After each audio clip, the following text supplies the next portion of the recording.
ক্লিং বন্দে দয়ানিধি শ্রীচরণারবিন্দম। আজ আমি শ্রীমদ্ ভগবদ্গীতা প্রথম অধ্যায় শুরু করব। প্রথম অধ্যায় ধৃতরাষ্ট্র উবাচ। সংস্কৃত ভাষা থেকে শ্রীমদ্ ভগবদ্গীতা তৈরি করা হয়েছে। এর প্রতিটি আয়াত এই ভাষায় লেখা, সমস্ত শব্দ সংস্কৃতেও লেখা হয়। তাই ধৃতরাষ্ট্র শব্দটি একটি সংস্কৃত শব্দ। অতএব ধৃতরাষ্ট্র মানে ধৃতম রাষ্ট্রম येन स ধৃতরাষ্ট্র, ধৃতম ধারণ করা হয়েছে, রাষ্ট্রম অবস্থা, येन যার দ্বারা, যে ব্যক্তির দ্বারা রাজ্য অধিষ্ঠিত হয় তাকে ধৃতরাষ্ট্র বলা হয়। রাজ্য রাজার হাতে, তাই ধৃতরাষ্ট্র মানে রাজা। যিনি দেহরাজ্যের অধিকারী তাকে ধৃতরাষ্ট্র বলা হয়। এর প্রমাণ পাওয়া যায় ত্রয়োদশ অধ্যায় প্রথম আয়াতে। যেমন ইন্দ্রম শরীরম কৌন্তেয় ক্ষেত্রমিত্য ভিদীয়তে। তার মানে ও কৌন্তেয়, এই দেহকে ক্ষেত্র ইয়া রাজ্য বলা হয়। দেহের রাজ্য তো কার দ্বারা পরিচালিত হচ্ছে? এই জড় দেহ। আমাদের শরীর মানসিক শক্তি দ্বারা নিয়ন্ত্রিত হয়। মন হচ্ছে দেহের কর্তা। দেহের যাবতীয় কার্য একমাত্র মন দ্বারা হি সম্পাদিত হয়। আমার মানসিক শক্তি সাহায্যে সমস্ত অঙ্গ পরিচালনা করছি। কথা বলা, পায়ে হেঁটে চলা, হাত দিয়ে কাজ করা ইত্যাদি। মন স্নায়ুর উদ্দীপক। এটি শরীরের সমস্ত কার্য সম্পাদন করে। প্রতি স্নায়ুর মাধ্যমে ইন্দ্রিয়গুলি স্বীকৃত সত্যগুলি গ্রহণ করে এবং সেই সত্য অনুসারে আদেশ দেয়। অতএব মন দেহরাজ্যের রাজা বা শাসক, যার অপর নাম ধৃতরাষ্ট্র। ধৃতরাষ্ট্র অন্ধ হওয়ায় মন অন্ধ। তিনি অন্ধ এবং অন্তর্দৃষ্টির সাহায্যে ভাল মন্দ বিচার করেন। চোখ যা দেখেন, মন তা নিজের মধ্যে টেনে নিতে পারে না। যেমন আপনি আমাকে আপনার মামার বাড়ির দৃশ্য বর্ণনা করেছেন, কিন্তু মনের মধ্যে এর আসল চিত্র আঁকতে পারছি না। আপনি যদি আপনার মামার বাড়িতে আমাকে স্মরণ করিয়ে দিতে বলেন, আমি আমার অন্তর্দৃষ্টিতে সেই চিত্রটি মনে করতে বা দেখতে পারি না, কিন্তু মনের ভেতর অন্তর্দৃষ্টিতে তৎক্ষণিকভাবে আপনার মামার বাড়ির ছবি আঁকতে পারেন। তাই মন সবসময় অন্ধ ও আশ্রয়হীন থাকে। এটি কান, ত্বক, চোখ, জিহ্বা এবং নাকের ইন্দ্রিয়গুলি যথাক্রমে বাইরের শব্দ, স্পর্শ, রূপ, রস এবং গন্ধ শক্তিগুলি কল্পনা করতে ব্যবহার করে এবং তাদের মোহ দ্বারা আবদ্ধ হয়। ইন্দ্রিয়গুলি যে তথ্য গ্রহণ করে তা সর্বদা অন্তর্দৃষ্টিতে সঞ্চিত থাকে।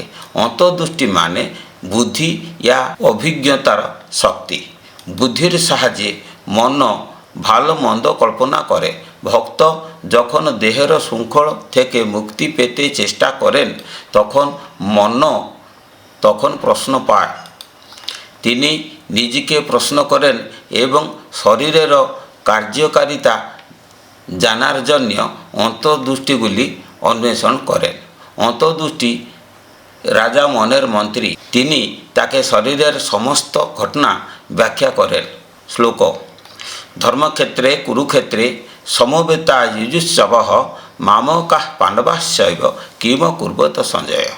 অর্থ: ধর্মক্ষেত্রে ও কুরুক্ষেত্রে যুদ্ধরত তার পক্ষের ও পাণ্ডবরা একত্রে কী করছেন? সরলতা। রাজা ধৃতরাষ্ট্র সঞ্জয়কে জিজ্ঞাসা করেছেন, অর্থাৎ মন অন্তর্দৃষ্টি নিয়ে প্রশ্ন করছে। ধর্মক্ষেত্রে ও কুরুক্ষেত্রে কৌরব ও পাণ্ডবরা একত্রিত হয়ে কী করেছেন? ধর্মক্ষেত্র ও কুরুক্ষেত্র উভয় ক্ষেত্রই একটি দেহের মধ্যে অবস্থিত। এই শরীর ধর্মক্ষেত্র এবং এই শরীর কুরুক্ষেত্র। ধর্মক্ষেত্র পুণ্যের ক্ষেত্র। ধর্মক্ষেত্র অর্থ আধ্যাত্মিক ক্ষেত্র, যে ক্ষেত্রের কোন ভৌতিক অস্তিত্ব নেই। কোষ থেকে শুরু করে সব অঙ্গ প্রত্যঙ্গের ভেতরে ও বাহারে ফাঁকা জায়গা থাকে।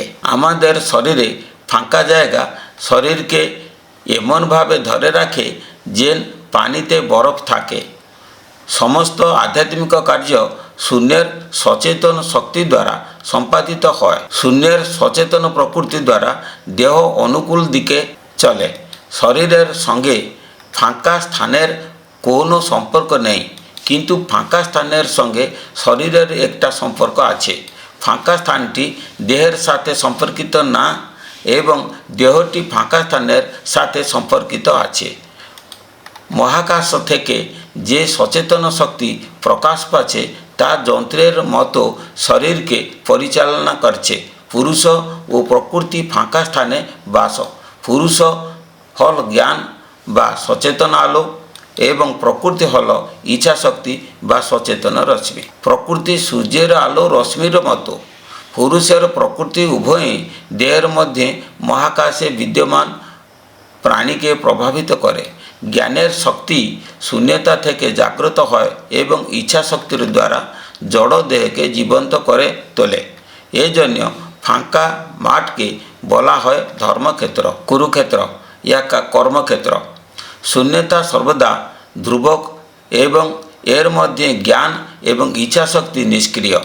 ইচ্ছা শক্তি হল সত্ত্ব, রজ ও তম এই তিনটি গুণের ভারসাম্যপূর্ণ অবস্থা।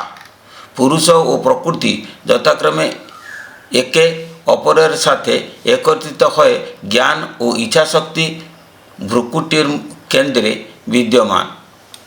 মায়ের গর্ভে শুক্রাণু ও ডিম্বাণু একত্রিত হলে রাসায়নিক বিক্রিয়া ঘটে এবং ভ্রূণীয় কোষ জাইগোট গঠিত হয়। সেই কোষের মধ্যে এই দুটি শক্তি শূন্য থেকে প্রকাশিত হয় এবং ভ্রূণের কোষগুলিকে প্রভাবিত করে। ভ্রূণকোষে শূন্যতার আধ্যাত্মিক শক্তি দুই ভাগে বিভক্ত, একটি আত্মা ইয়া জীবাত্মা এবং অন্যটি পরমাত্মা ইয়া পরমাত্মা। পরমাত্মা শূন্যে বিরাজমান এবং আত্মা ভ্রূণকোষে বিরাজমান। ইচ্ছা শক্তিকে আত্মার সাহায্যে ভ্রূণকোষে 14 ভাগে ভাগ করা হয় এবং এগুলোকে সংবেদী শক্তি বলে।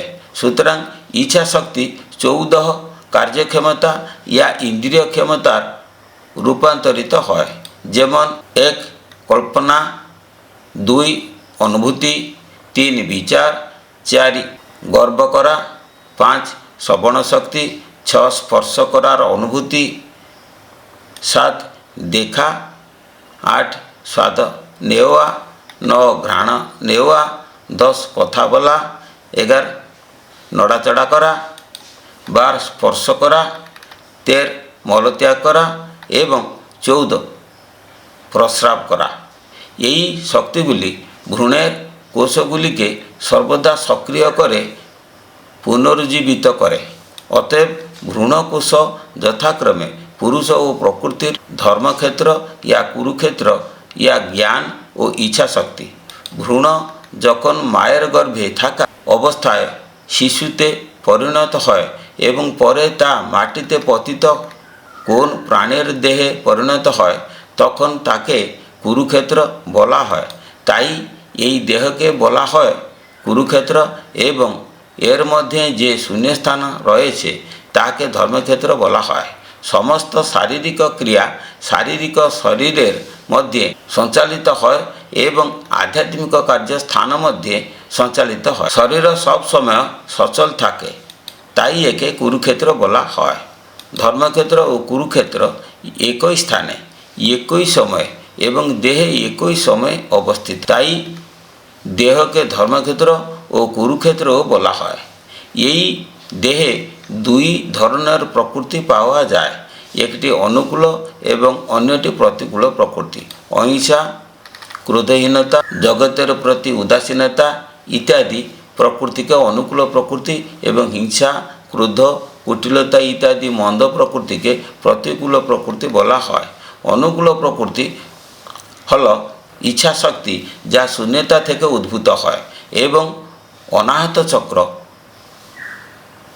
চক্রের মধ্যে বিবেকের আকারে নিজেকে প্রকাশ করে এবং আত্মার সাথে সম্পর্ক রাখে। বিবেকের এই শক্তিকে পাণ্ডু বলা হয়। প্রতিকূল প্রকৃতি হল কল্পনার শক্তি যা শূন্যতা থেকে উদ্ভূত হয় এবং কণ্ঠচক্র ইয়া বিশুদ্ধ চক্রের মধ্যে মনের আকারে নিজেকে প্রকাশ করকে এবং ইন্দ্রিয়ের সাথে সম্পর্ক রাখে। এই কল্পনার শক্তিকে ধৃতরাষ্ট্র বলা হয়। সাধনার সময় সাধক নিজেকে মন অন্তর্দৃষ্টি নিয়ে প্রশ্ন করে তার এই দুটি প্রকৃতি শরীরের মধ্যে কাজ করেছে কি না। মন সর্বদা বাহিক এবং প্রতিকূল প্রকৃতি পক্ষে থাকে, তাই বৈরী স্বভাব তার ভাই, বন্ধু, পরিবার এবং কৌরব। বিবেক সর্বদা অন্তর্মুখী এবং অনুকূল প্রকৃতি পক্ষে এবং সর্বদা অন্তর্মুখী। অতএব অনুকূল প্রকৃতি তার ভাই, বন্ধু বান্ধব, পরিবার এবং পাণ্ডব। অনুকূল প্রকৃতিগুলি আধ্যাত্মিক ক্ষেত্র ইয়া ধর্মক্ষেত্র সাথে সম্পর্কিত এবং প্রতিকূল প্রকৃতিগুলি শারীরিক ক্ষেত্র ইয়া কুরুক্ষেত্রের সাথে সংযুক্ত থাকে। ভক্ত তার মন্দ প্রকৃতি ধ্বংস করকে এবং তার অনুকূল প্রকৃতি জাগ্রত করতে চায়। সেজন্য তিনি যোগ সাধনা ইয়া প্রাণায়াম রূপে যুদ্ধকর্ম করে অশুভ প্রকৃতিকে দমন করতে চান। একই সাথে তার মন তার নিজের অন্তর্দৃষ্টি নিয়ে প্রশ্ন তোলে যে এই দুই প্রকৃতি দ্বারা যুদ্ধ করতে চেয়েছিল তারা কি করেছিল। মামকা মানে আমার পক্ষ বা কৌরব, পাণ্ডু ও অর্থ পাণ্ডব পক্ষ ইয়া পাণ্ডব। ধৃতরাষ্ট্র মন্ত্রী সঞ্জয়কে জিজ্ঞাসা করেছেন যে তার পক্ষে যে কৌরবেরা লড়াই করেছিলেন এবং তার বিরুদ্ধে লড়াই করা পাণ্ডবেরা যুদ্ধক্ষেত্রে কি করেছে। কৌরবেরা রাজা কুরুর বংশধর, দুর্যোধন, দুঃশাসন, দুর্মুখ প্রভৃতি শতপুত্র। এরা মনের রাজার সন্তান। মন একটি অভ্যন্তরীণ ইন্দ্রিয়, ইয়া সর্বদা 10টি বাহিক ইন্দ্রিয়ের সাথে সম্পর্ক রাখে। কান, ত্বক, চোখ, জিহ্বা এবং নাক জ্ঞানের 5টি ইন্দ্রিয়। মুখ, হাত, পা, মূত্রনালী এবং মলদ্বার এই 5টি ইন্দ্রিয়ের কাজ করে। মন এই 10 ইন্দ্রিয়ের অধিপতি। এটি এই ইন্দ্রিয়গুলির সাথে একত্রিত হয়, একাধিক অংশে বিভক্ত হয়। ইন্দ্রিয়গুলি বাহিরে থেকে 10টি দিকে ছুটে যায়, তাই বিষয়গুলি গ্রহণ করে এবং কাজে বিনিয়োগ করে।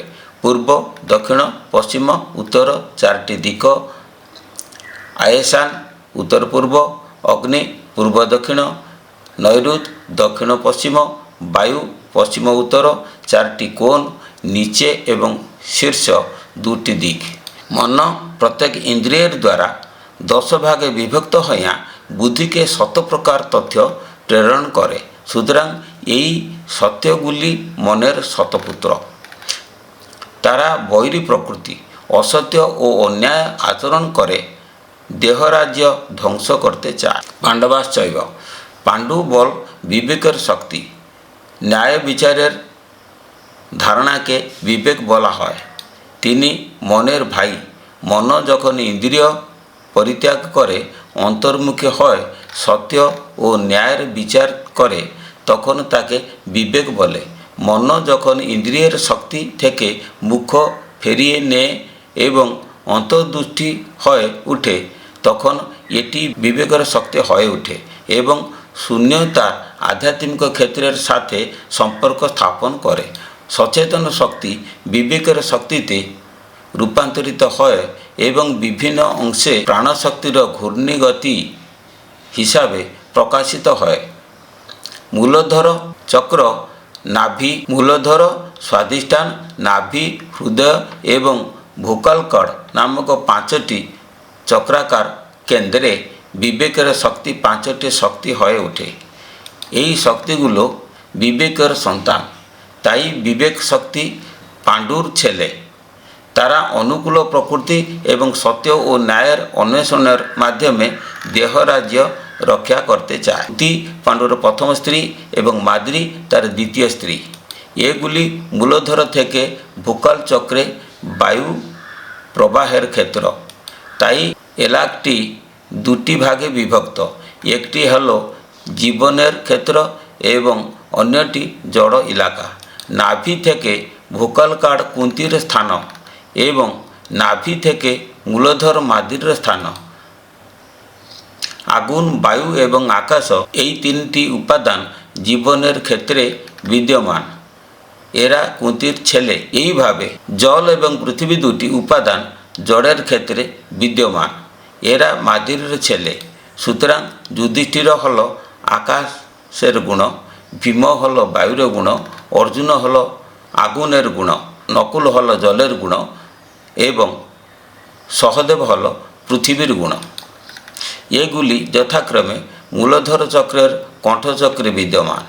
এই 5 ভাই ললাট চক্রে অবস্থিত পরমাত্মা শ্রীকৃষ্ণের সাথে সম্পর্ক গড়ে তোলেন।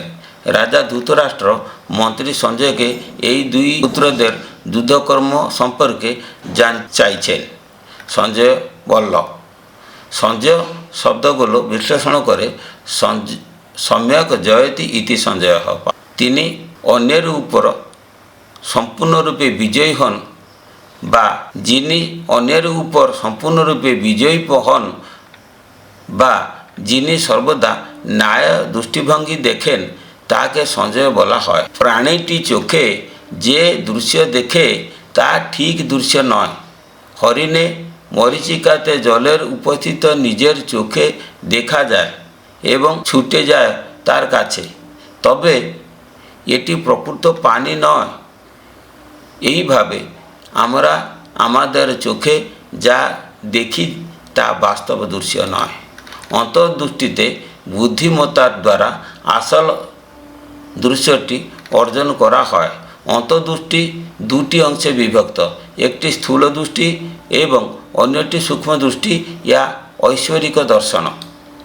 ইন্দ্রিয় দ্বারা প্রাপ্ত তথ্য বুদ্ধি দ্বারা উপলব্ধ করা হয় এমন অন্তর্দৃষ্টির দিকে একটি স্থূল দৃষ্টি, আর বুদ্ধি যে অন্তর্দৃষ্টির মধ্যে আত্মা সম্পর্কে তথ্য উপলব্ধ করে তাকে ঐশ্বরিক দর্শন বলে। অন্তর্দৃষ্টি মানা ধৃতরাষ্ট্রের মন্ত্রী সঞ্জয়। ব্যাসদেব হয় চেতনার পুরুষ ইয়া সদ্গুরু। সদ্গুরু ব্যাস যখন সাধক প্রকৃতির লড়াকু কার্যকলাপ জানতে চান তখন তার মধ্যে চেতনা জাগ্রত করেন। তারা স্থূল দৃষ্টিকে ঐশ্বরিক দর্শনে পরিণত করে। সেই ঐশ্বরিক দৃষ্টি জ্ঞানের চোখ রূপে অন্ধমন ধৃতরাষ্ট্রকে প্রকৃতির যুদ্ধের কাহিনী শোনানোর চেষ্টা করে। সাধক ঐশ্বরিক দর্শনের শক্তি নিয়ে দেহের অজানা অংশে প্রবেশ করে, অদৃশ্য দৃষ্টি দেখে এবং উপায়ের সমস্ত কৌশল সম্পর্কে সচেতন হয় এবং মুক্তির পথ প্রশস্ত করে। গুরু দত্তের দিব্য দর্শনে ঐশ্বরিক দৃষ্টি অন্ধমনের কাছে প্রকৃতির যাবতীয় কর্মকাণ্ডের বর্ণনা করেছেন। ওম ক্লিং বন্দে দয়ানিধি শ্রী চরণারবিন্দম। আমার চ্যানেলটি সাবস্ক্রাইব করুন। পরম মিষ্টি হৃদয় পান। জয় গুরু, জয় গুরু, জয় গুরু।